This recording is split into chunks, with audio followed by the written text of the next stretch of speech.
Size and strength is the name of the game, and that's why I'm here, and hopefully that's why you're here too. So today, welcome back my YouTube family, and welcome to another strongman training video. Let's get right into it. I've squatted over 750 pounds.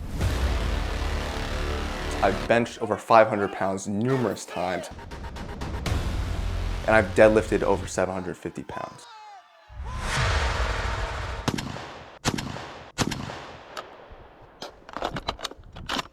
We got nationals coming up. So the first event that we're training today for nationals is Sandbag for max height. Now, the bag we're gonna be using at nationals is gonna be 55 pounds. Today I only had access to a 40-pound bag. That's all right. We're just training the momentum, we're training the form, the technique. One thing you're gonna notice here is that during the sandbag, it's not so much, it's about height. So I need to be able to clear the bar, but I shouldn't be throwing it too far backwards, like flying backwards, right? I need to focus as much as I can on the height of the bag throw. This is the first time I've ever really done this. So of course, I'm still getting used to it. Like that second rep there, and the bag was kind of going a little, maybe too far back instead of as vertical as I'd like it to be.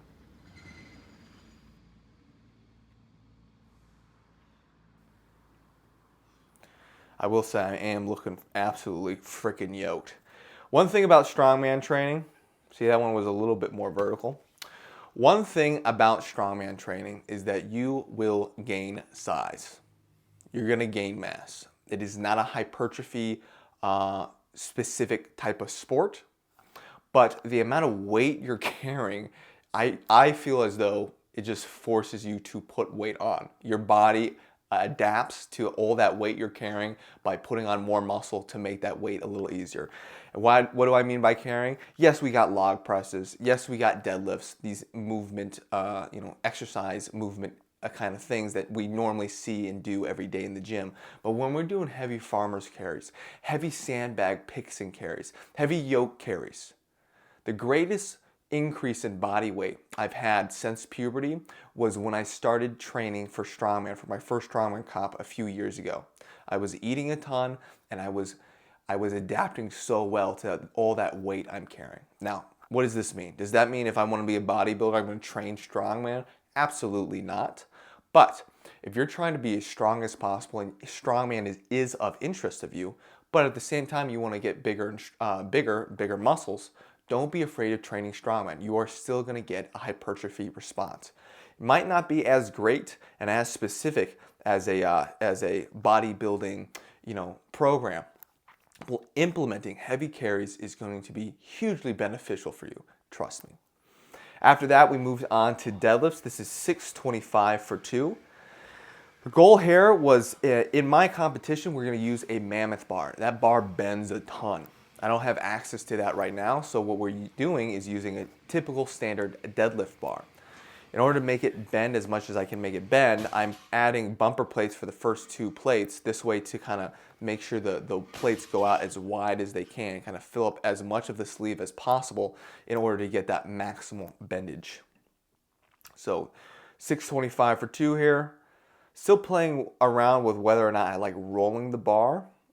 I think you'll see next set, I focus more on, instead of rolling it back and forth, I have my feet out wide, bring them in, and then go. But 625 did not move too bad at all. Especially with, I haven't trained deadlifts in a very long time. It's been a little bit. This is only second week of training since the past couple months. After that, we move on to 675. And that will be my RP9 top set for the day. Quick things on deadlift. Let's pause real quick at my lockout. I have a couple athletes whose back starts to bother and irritate them when they're locking out the lift. And if that's the same thing for you, chances are you're locking out the lift wrong.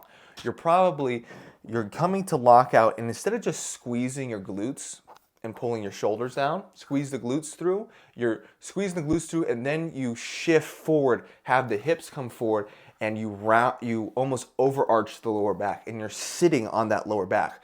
You see a lot of lifters do this. You see a lot of sumo lifters do this. They pull it up and then they over accentuate their lockout by putting their gut and the hips forward.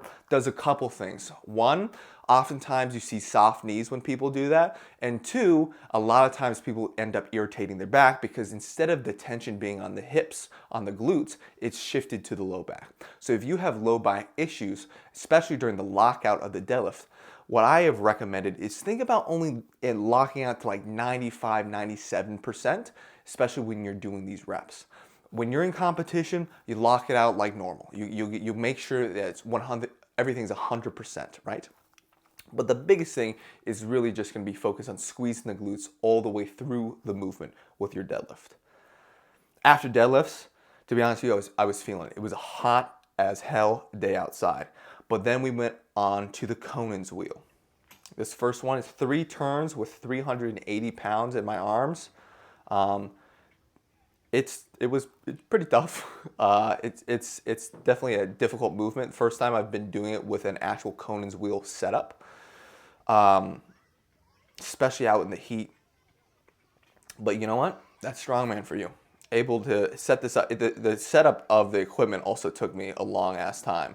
But overall felt pretty good. I felt like the transfer of doing my yoke carries in my forearms in that Zercher position and the carries I use with like a axle bar. I think the transfer has been pretty good into the actual Conan's wheel event. Then I went 10 pounds over competition weight with 560 and I completed 1 full circle. It's not too bad. It's being able to stabilize and finding how to breathe appropriately. You know, short kind of breaths when you're carrying with heavy weight on your diaphragm like that is going to be very important. One, for you to be able to have enough oxygen to make the full completion, to actually be able to walk with it and not pass out. And then two, you still want to be able to have that belly as big as possible so that weight can be supported on, right? We also need, not only am I trying not to pass out, but I'm trying to maintain a good brace as we move around. Very functional. After that, I was feeling pretty gassed. So then we moved on to farmer's carries down and back, 40 feet down, 40 feet back, with only 245 in each hand. I was feeling absolutely gassed. Competition weight is 320. I'm hoping that when competition comes, I'll drop, the fatigue will drop. I, of course, will be getting stronger over the coming months into the competition, so hopefully this won't feel as bad. But this guy was definitely tough. After that, we move on to a steeple sandbag pick, carry, and put over a bar. I had to divide this guy up into 2, and again, I was feeling really gassed. The sun was beating down on me. I was probably there for about 3.5 hours. My energy was getting a bit low. So pick a 275-pound bag, carry, throw it over a 52-inch yoke. Then I'll run back, pick a 300-pound sandbag, throw over that 52-inch yoke. And then in competition, you're supposed to pick whichever one you want, whatever sandbag you want, pick it up and throw it over a 56-inch yoke. Each of the yokes are spaced apart about 20 feet. I had to split this up into basically 2 sets, one over the 52 and one over the 56. So this is over the 56. The 275, this week I tried to do a shoulder carry, which I don't know if I will do continuing forward. I think I'll have to play around time-wise which ones moves better. The 275 wasn't that bad to shoulder carry. I felt pretty stable with that. The 300, on the other hand, took me a little bit of time, and I felt very wonky when I did it. The 300, the 275 and the 300, I don't know if the time that it takes to put it up there into the shoulder is going to be worth it necessarily. Of course, I don't really have to launch it over the bar as much, but yeah, I don't know if it's going to be really that time to take to put it up there is going to be worth it compared to bear hugging it and carrying it forward. Something I will have to test out. After that one, this is I tried to go straight into the 300, pick it up. I carried it down, but I wasn't able to put it over the yoke, so I just had to take a second set and put them over the yoke. So the first pick you see here is going to be the 300-pound sandbag over the 56-inch yoke. Pick, get a high on the chest, squeeze, launch it forward. One thing about the sandbags, I remember, I don't know the channel's name. They're a bit more popular than I am. But all he does is train sandbags. Not all he does, but he trains sandbags a lot. Like, that's his primary mode of training. He was talking about how it works the bicep. And I'll tell you, again, it's not like a strict curl. It's not like a bicep curl. It's not like an incline bicep curl. But if you have limited access to equipment and you have some heavy sandbags, or you can train some heavy sandbags, you can build a monster physique and, of course, monster strength training sandbags. My biceps were toast. My back was toast. Anyways, that was a tough day. But especially because of the heat, got to stay on the hydration, stay on the food. Overall, feeling pretty good. Thank you guys for commenting so much. Subscribe, like, continue to leave comments and everything you want to see in the future, and I will be sure to start putting them out more, all right? The goal right now is to put out at least 3 times a week some type of video. So I hope you guys are enjoying, and let's get after it.